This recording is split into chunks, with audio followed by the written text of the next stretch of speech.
Hello friends, आज हम बात करेंगे osteoarthritis of the knee joint, मतलब कि नी जॉइंट के कार्टिलेज का घिस जाना। नी जॉइंट हमारा 3 बोन से बनता है, जैसे कि आप देख पा रहे हो। ये ऊपर की बोन होती है फीमर बोन, नीचे टिबिया और सामने एक नी कैप जिसको बोलते हैं पटेला। हमारा फीमर बोन आर्टिकुलेट करता है पटेला से और फीमर बोन आर्टिकुलेट करता है टिबिया से नीचे की तरफ। जहां पर आर्टिकुलेशन होता है, अगर वहां का कार्टिलेज घिस जाता है, उसी को ऑस्टियोआर्थराइटिस बोलते हैं। Osteoarthritis can be mild, moderate और severe depending upon the level of degeneration of the articular cartilage. Osteoarthritis के कॉमन कॉजेज होते हैं इडियोपैथिक, जिसमें कि एज के साथ जॉइंट का कार्टिलेज घिसने लगता है। जैसे जैसे एज बढ़ती चली जाती है, कार्टिलेज घिस जाता है। अदर कॉजेज जैसे कि कोई इन्फेक्शन हुआ हो, इन्फेक्शन में भी अगर हमारा जॉइंट का इन्फेक्शन हुआ होगा नी जॉइंट का, तो वहाँ का कार्टिलेज डैमेज हो जाता है, जिसकी वजह से आर्थराइटिस बढ़ जाती है। या फिर कोई फ्रैक्चर हुआ हो, अगर फ्रैक्चर हमारा आर्टिकुलर कार्टिलेज को इन्वॉल्व कर रहा होगा तो वो कार्टिलेज को डैमेज करेगा और आर्थराइटिस कॉज करेगा।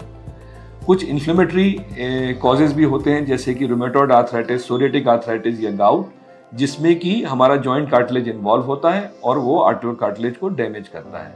ओवरवेट अगर पेशेंट हो, ओबीस पेशेंट हो, तो भी कार्टिलेज जल्दी डिजेनरेट करता है। ये हमारे कुछ कॉमन कॉजेज हैं जिसकी वजह से आर्थराइटिस कॉमनली पाया जाता है।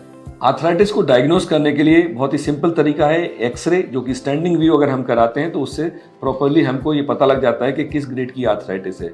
आर्थराइटिस यूजुअली ये 4 ग्रेड्स की होती है। ग्रेड 1 जिसमें कि एक्सरे में हम हार्डली एनी चेंजेस होते हैं बट पेशेंट को पेन होता है।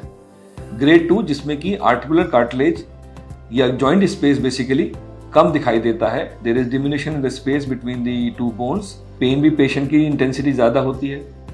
ग्रेड 3 जहां पर significant decrease in the joint space, काफी कम हो जाता है जॉइंट स्पेस और अर्ली डिफॉर्मिटीज भी आने लगती हैं। जबकि ग्रेड 4 जिसमें कि काफी जॉइंट का डिस्ट्रक्शन हो जाता है, पूरी डिफॉर्मिटीज होती हैं, ऑस्टियोफाइट्स होते हैं और कोई भी जॉइंट स्पेस बीच में नहीं दिखाई देता।